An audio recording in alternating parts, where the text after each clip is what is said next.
بسم اللہ الرحمن الرحیم۔ معزز سامعین و ناظرین، آج کی ویڈیو میں ہم آپ کو وضو کے فرائض بتلائیں گے۔ سامعین محترم، فقط مذہب اسلام ہے اس وقت دنیا میں جس میں طہارت کا کنسیپٹ موجود ہے، جس نے اپنے ماننے والوں کو طہارت عطا کی ہے۔ دیگر مذاہب میں طہارت کا کوئی تصور اس وقت موجود نہیں ہے۔ وہ صاف رہنا تو جانتے ہیں لیکن پاک رہنا نہیں جانتے۔ صفائی اور چیز ہے اور طہارت اور چیز ہے، اور اسلام میں اس کی اتنی اہمیت ہے کہ جو ہی انسان پیدا ہوتا ہے، دنیا میں آتا ہے تو اسے غسل دیا جاتا ہے، اور پھر زندگی کے ہر مرحلے پر صفائی اور طہارت کی اہمیت بتلائی گئی اور اس کا اہتمام کروایا جاتا ہے، یہاں تک کہ انسان کو اپنی آخری آرام گاہ قبر میں اتارنے سے پہلے بھی غسل دیا جاتا ہے، جس سے معلوم ہوتا ہے کہ مذہب اسلام میں طہارت کی، صفائی کی اور پاکیزگی کی کس قدر اہمیت ہے۔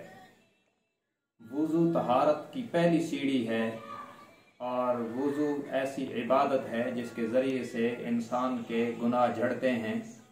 آج ہم آپ کو فرائض بتلا رہے ہیں، انشاءاللہ ترتیب سے سنن اور مستحبات وغیرہ بھی بتلائیں گے، اور پھر نماز کی تفصیل بھی عرض کی جائے گی۔ وضو کے 4 فرائض ہیں جن کو خود اللہ تبارک و تعالی نے ارشاد فرمایا۔ سورۃ المائدہ رکوع نمبر 2 کی آیت نمبر 1 ہے۔ سب سے پہلا فرض ہے چہرہ دھونا، ایک کان کی لو سے لے کر دوسرے کان کی لو تک، اور پیشانی کے بالوں سے لے کر تھوڑی کے نیچے تک پورا چہرہ دھونا فرض ہے۔ اللہ کا حکم ہے فاغسلوا وجوہکم، اپنے چہروں کو دھو۔ اور دوسرا فرض ہے بازوؤں کو کونیوں سمیت دھونا۔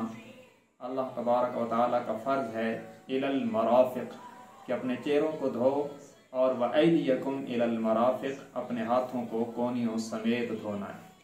اور تیسرا فرض ہے چوتھائی سر کا مسح کرنا، پورے سر کا مسح کرنا مسنون ہے، اور چوتھائی سر کا مسح کرنا فرض ہے۔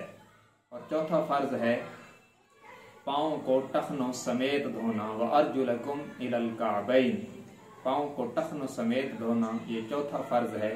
ان فرائض کو خوب اہتمام کے ساتھ ادا کرنا چاہیے۔ اگر ان فرائض میں جن جگہوں کے دھونے کا حکم ہے ان میں بال برابر بھی جگہ خشک ہوگی تو فرض پورا نہ ہونے کی وجہ سے وضو نہیں ہوگا، اور اس کے نتیجے میں نماز بھی نہیں ہوگی۔ اللہ تبارک و تعالی ہمیں طہارت کاملہ نصیب فرمائے۔ وآخر دعوانا ان الحمد للہ رب العالمین۔